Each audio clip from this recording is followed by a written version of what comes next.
حضرت موسیٰ کلیم اللہ علیہ الصلوۃ والسلام کا قصہ مبارک۔ آپ کا نام اور نسب مبارک کچھ یوں ہے: موسیٰ بن عمران بن قاہث بن آزر بن نوح بن یعقوب بن اسحاق بن ابراہیم علیہ السلام۔ فرمانے باری تعالیٰ ہے: اے نبی، کتاب میں موسیٰ علیہ السلام کا ذکر کیجیے،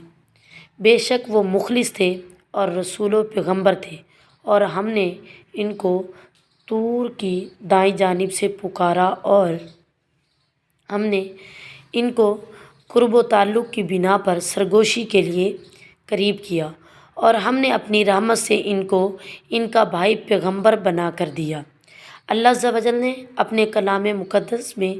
متفرق مقامات پر حضرت موسیٰ علیہ السلام کا بہت ذکر خیر فرمایا۔ اللہ عز و جل سورۃ قصص میں حضرت موسیٰ کے متعلق فرماتے ہیں: طاسین، یہ روشن کتاب کی آیتیں ہیں۔ اے محمد، ہم تمہیں موسیٰ علیہ السلام اور فرعون کے کچھ حالات مومنوں کو سنانے کے لیے صحیح سناتے ہیں کہ فرعون نے زمین میں سرکشی کی اور وہاں کے باشندوں کو ٹکڑوں میں بانٹ رکھا تھا۔ ان میں سے ایک گروہ کو یہاں تک کہ کمزور کر دیا تھا کہ ان کے بیٹوں کو ذبح کر ڈالتا تھا۔ یذبحون ابناءکم ویستحیون نساءکم، یعنی ان کے بیٹوں کو ذبح کر ڈالتا اور صرف لڑکیوں کو زندہ رہنے دیتا۔ بے شک وہ مفسدوں میں سے تھا، اور ہم چاہتے تھے جو لوگ ملک میں کمزور کر دیے گئے تھے ان پر احسان کریں اور ان کا پیشوا بنائیں، ان کو وارث کریں اور ملک میں ان کو تسلط دیں، اور فرعون و حامان اور ان کے لشکروں کو وہ کچھ دکھائیں جس سے وہ ڈرتے تھے۔ ان آیات میں اللہ تبارک و تعالیٰ قصے کو اجمالاً بیان فرما رہے ہیں۔ وہ خبر یہ ہے کہ فرعون زمین میں سرکشی اور طغیانی پر اتر آیا تھا اور اہل زمین کو ٹکڑوں میں کر دیا تھا، یعنی اللہ کی دھرتی پر ظلم و ستم اور سرکشی، فساد اور فتنے برپا کر رکھے تھے، اور دنیاوی زندگی کو اپنا مقصود نظر بنا لیا تھا، اور پروردگار اعلیٰ کی فرما برداری سے منہ موڑ لیا تھا، اور ان کے بندوں کو مختلف گروہوں میں بانٹ دیا تھا۔ مخالف جماعت کو تو ظلم و جبر کی چکی میں پیستا، ان کو کمزور کرتا، اور یہ مظلوم افراد بنی اسرائیل کے تھے جو اللہ کے پیغمبر حضرت یعقوب علیہ السلام بن اسحاق بن ابراہیم خلیل اللہ کی آل تھے، اور اس وقت روئے زمین پر اللہ کے نزدیک یہی بہتر جماعت تھی، لیکن بدبختی قسمت سے ان پر یہ ظالم، غاصب، فاسق، فاجر، کافر بادشاہ بن کر مسلط ہو گیا۔ ان سے اپنی پوجا پاٹ کرواتا اور ان کو انتہائی ذلیل، پست اور گھٹیا کاموں میں لگاتا،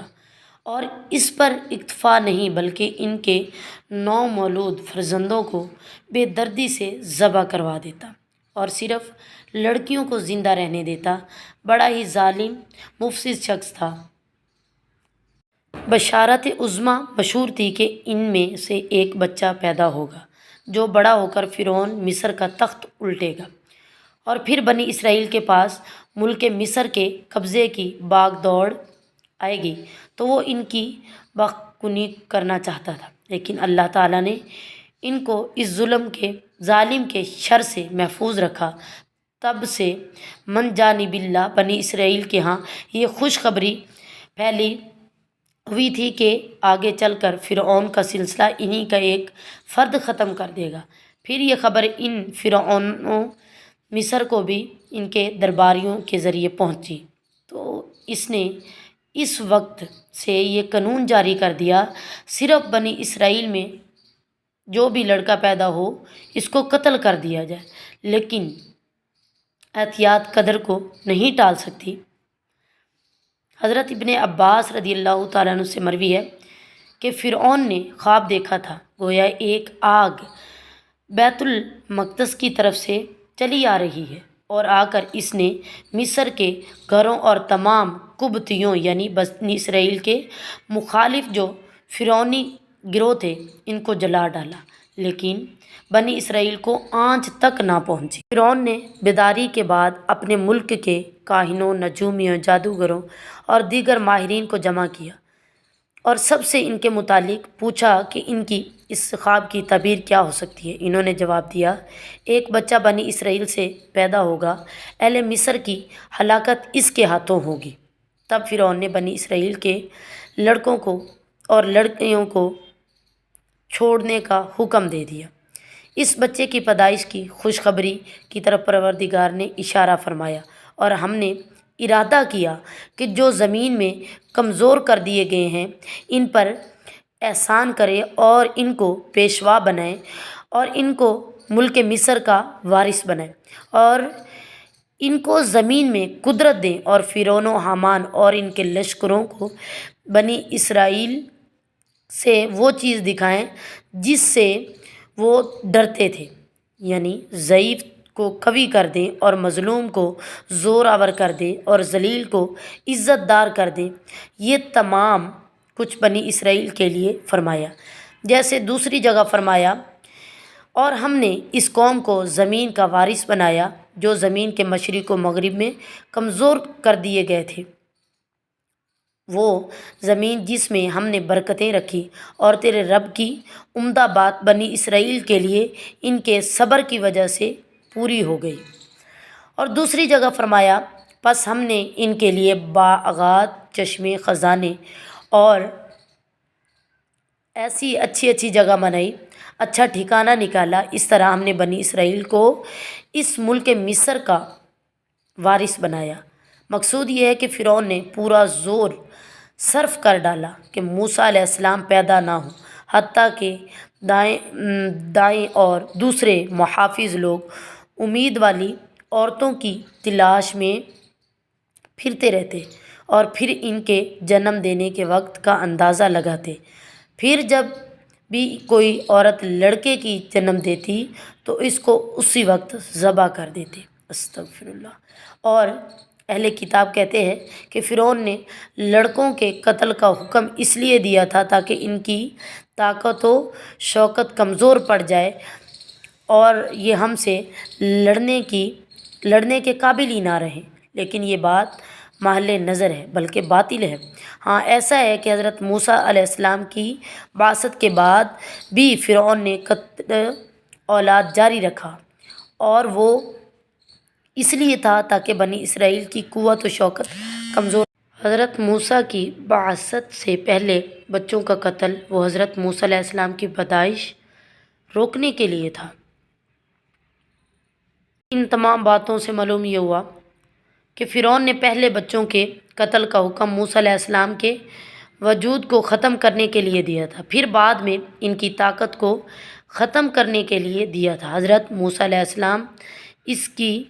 عام تدبیروں کے خلاف وجود میں آ کر رہے، کیونکہ تقدیر کہتی ہے، اے جابر ظالم بادشاہ جو اپنے لشکروں کی کثرت اور اپنی طاقت اور وسیع سلطنت کے بل بوتے غرور میں اکڑا ہوا ہو، سن لے کہ بے شک عظیم ذات جس پر کوئی غالب نہیں آ سکتا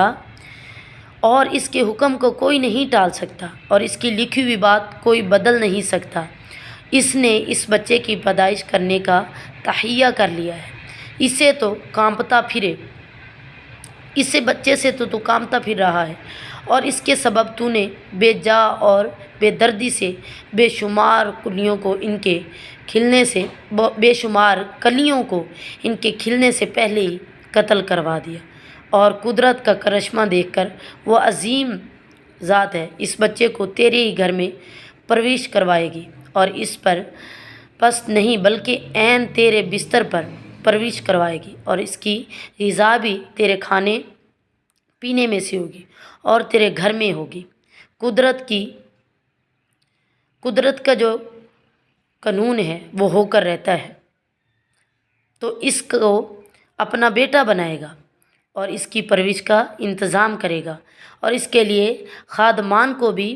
خدمت پر رکھے گا، لیکن اپنی بے بسی سوچ کہ تو اصل حقیقت وہ ذرا سے بالکل جاہل اور غافل ہوگا۔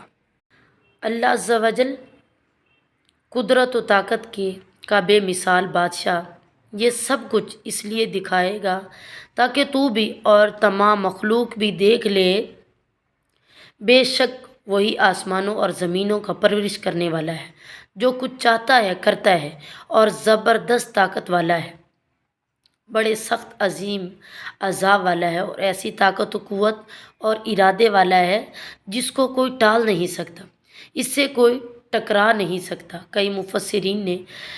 کہا ہے کہ قبطیوں یعنی فرعون کی قوم نے فرعون کو بنی اسرائیل کے افراد کے کم بڑھ جانے کا شکایت کی کہ ان کے لڑکے پے در پہ قتل ہوتے جا رہے ہیں اور ان کے بڑے لوگ بھی آگے چل کر فنا ہو جائیں گے، تو جو مشقت و ذلت اور انتہائی گھٹیا کام ان سے لیا جا رہا ہے وہ پھر قبطیوں کو کرنا پڑے گا۔ تو فرعون نے اس کا مکر کر کے دوسرا حکم جاری کر دیا کہ 1 سال تو مارا جائے اور دوسرے سال چھوڑ دیا جائے۔ اسی طرح سلسلہ چلتا رہا، اور حضرت موسیٰ علیہ السلام کے برادر کبیر حضرت ہارون خلاصی چھٹکارا کے سال میں پیدا ہوئے۔ حضرت موسیٰ علیہ السلام عین قتل والے سال پیدا ہوئے، تو آپ کی ماں سخت تنگ دل اور پریشانی میں مبتلا ہوئی، کیونکہ امید حمل کے زمانے میں تو آپ نے حد الوسع اس چیز کو خوب چھپایا تھا، اور اللہ عز و جل کے فضل سے ویسے ہی آپ پر حمل کی علامتیں زیادہ ظاہر نہ ہوئیں، لیکن اب تو معاملہ روز روشن کی طرح واضح تھا۔ اب اس طرح اپنے لال کو چھپائیں، اس غم و فکر میں تھی کہ اللہ کی طرف سے ان کے دل میں یہ بات ڈالی گئی کہ ایک صندوق بنا کر اپنے بچے کو اس میں رکھ دیں اور صندوق کو کسی رسی سے باندھ رکھیں، اور آپ کا گھر دریا کے کنارے تھا،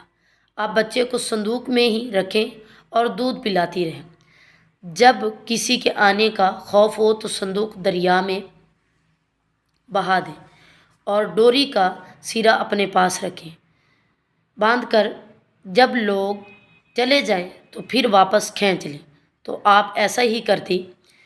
فرمان الہی ہے۔ اور ہم نے موسیٰ علیہ السلام کی والدہ کو وحی کی کہ اس کو دودھ پلاتی رہے، پس جب اس پر کسی کے آنے کا خوف ہو تو اس کو سمندر میں صندوق کے اندر رکھ کر ڈال دے، اور خوف نہ کر اور رنج نہ کر، ہم اس کو تیرے پاس واپس لوٹائیں گے اور اس کو رسولوں میں سے بنائیں گے۔ اور فرعون کی بیوی نے کہا کہ یہ میری اور تمہاری آنکھوں کی ٹھنڈک ہے، اس کو قتل نہ کر، شاید یہ ہمیں نفع دے یا ہم اسے بیٹا بنا لیں، اور وہ انجام سے بے خبر تھے۔ حضرت موسیٰ علیہ السلام کو یہ وحی بطور الہام اور اشارہ کی گئی تھی کہ عام رسولوں کی وحی کی طرح، جیسے اللہ نے دوسری جگہ شہد کی مکھی کے متعلق بھی یہی الفاظ فرمایا، اور تیرے پروردگار نے شہد کی مکھی کو وحی کی کہ پہاڑوں اور درختوں اور اونچی جگہوں میں گھر بنا، پھر ہر قسم کا پھل کھا، پھر اپنے رب کے بتائے ہوئے سہل راستوں پر چل، اور ان کے پیٹوں سے پینے کی چیز نکلتی ہے۔ اس سے معلوم ہوا کہ یہ وحی وہ نہیں جو انبیاء اور رسول کو بھیجی جاتی تھی، بلکہ ابن حزم اور کچھ متکلمین کا خیال ہے کہ موسیٰ کو وحی انبیاء اور رسول کی وحی تھی۔ یہ صحیح نہیں، بلکہ پہلا جواب ٹھیک ہے۔ اللہ عز و جل نے ان کو اس بات کی رہنمائی کی اور یہ بھی الہام کیا کہ رنج و غم اور کسی قسم کا خوف نہ کرنا، اگر یہ کہیں چلا بھی گیا تو اللہ تعالیٰ اس کو تیرے ہی پاس واپس لائے گا، اور مزید خوشخبری یہ کہ اس کو نبوت و رسالت کا رتبہ عطا فرمائے گا، دنیا اور آخرت میں اس کا کلمہ روشن اور بلند ہوگا۔ تو حضرت موسیٰ اللہ کی ہدایت پر عمل پیرا رہی، تو ایک مرتبہ ایک روز مرہ کی طرح آپ نے اس صندوق سمیت دریا میں بہا دیا، لیکن خدا کا کرنا ایسا ہوا کہ اس دن وہ صندوق کی رسی اپنے پاس باندھنا بھول گئی اور صندوق رسی سمیت بہتا چلا گیا، لب و دریا فرعون کا محل بھی تھا۔ صندوق وہاں سے گزرا تو فرعون فرمان الہی ہے تو اس کو آل فرعون نے اٹھا لیا تاکہ وہ ان کا دشمن اور معجب رنج ہو۔ فرعون کی لونڈی نے اس صندوق کو پکڑا، صندوق کو بند حالت میں اٹھایا تھا اور کھولنے کی اس کو ہمت نہ ہو سکی، حتیٰ کہ اسی طرح فرعون کی بیوی کے سامنے رکھ دیا جس کا نام آسیہ تھا۔ اور ایک قول ہے کہ آسیہ حضرت یوسف علیہ السلام کے زمانے میں مسلمان بادشاہ ریان کی پوتی تھی، اور انہوں نے ان کا نسب یوں ذکر کیا ہے کہ آسیہ بنت مزاحم ابن عبید بن ریان بن الولید۔ اور ایک قول میں حضرت موسیٰ علیہ السلام کے سلسلے میں بنی اسرائیل کی خاتون تھی، اور ایک قول ہے کہ آپ کی پھوپھی تھی۔ ان کی تعریف و توصیف حضرت مریم کے قصے میں موجود ہے۔ حضرت آسیہ اور حضرت مریم، ان دونوں ہستیوں کے بارے میں کہا جاتا ہے کہ یہ دونوں عظیم ہستیاں جنت میں حضور پاک صلی اللہ تعالیٰ علیہ وسلم کی زوجیت کا شرف پائیں گی۔ تو جب آسیہ نے صندوق کا ڈھکن کھولا اور اوپر سے کپڑا ہٹایا، دیکھا کہ نبوت و رسالت کی اور جلالت کے انوارات کے ساتھ چمکتے دمکتے چہرے والا ایک انتہائی خوبصورت بچہ ہے، تو آسیہ کی مبارک نظر جیسے ہی اس چاند سے چہرے پر پڑی تو بچے کی سخت محبت ان کے دل میں فوراً جاگ گئی۔ پھر فرعون آیا اور تو اس نے پوچھا کیا ہے یہ،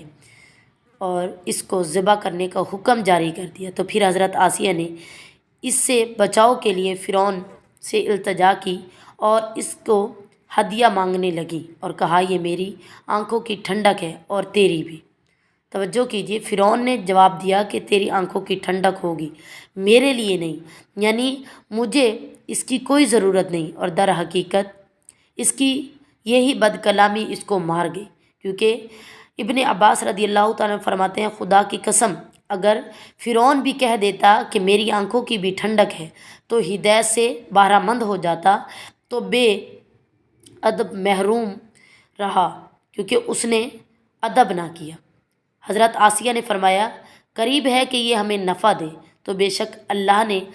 اس کی آس پوری کر دی اور دنیا میں اس کے ذریعے آسیہ کو ہدایت بخش دی اور آخرت میں ہمیشہ کے لیے ان کے ذریعے جنت عطا فرما دی۔ اور آسیہ نے آگے کہا یا ہم اس کو اپنا بیٹا بنا لیں۔ یوں ہی ہوا کہ پھر یہ دونوں کا لے پالک بیٹا بن گیا، کیونکہ ان کے ہاں اولاد نہ تھی۔ آگے فرمایا جاتا ہے کہ ان کو پتہ نہیں چل رہا تھا کہ اللہ پاک ان کے ساتھ کیا کر رہا ہے، کیونکہ ان کا موسیٰ کو اٹھانا فرعون اور اس کے لشکریوں کے لیے عظیم عذاب کا سبب بننے والا تھا۔ اہل کتاب کے نزدیک موسیٰ کو اٹھانے والی لڑکی فرعون کی بیٹی دربتا تھی اور لڑکا اس کے ہاں نہ تھا، لیکن یہ بات غلط ہے۔ اور اللہ تبارک و تعالی فرماتا ہے اور موسیٰ کی ماں کا دل بے قرار ہو گیا، اور اگر ہم ان کے دل کو مضبوط نہ کر دیتے تو قریب تھا کہ وہ اس کو ظاہر کر دیں۔ غرض یہ کہ وہ مومنوں میں رہیں۔ ماں نے اس کی بہن سے کہا کہ اس کے پیچھے پیچھے چلی جا، تو وہ اسے